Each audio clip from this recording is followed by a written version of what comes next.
How to hide photos in Google Photos. Hey everyone, welcome back to the channel. In this video I will guide you on how you can hide photos in Google Photos, so make sure to watch the video till the end.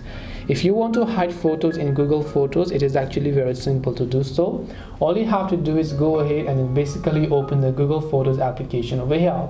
Once you launch a Google Photos app, let's say that there is a certain photo that you want to hide, you can just long press on it here. Once you long press on it, scroll down to the right hand side.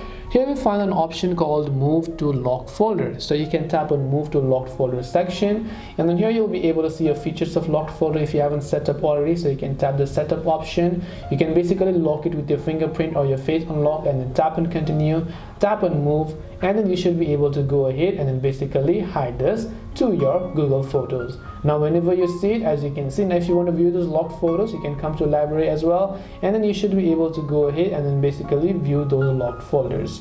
This way you'll be able to go ahead and then basically hide photos in Google Photos.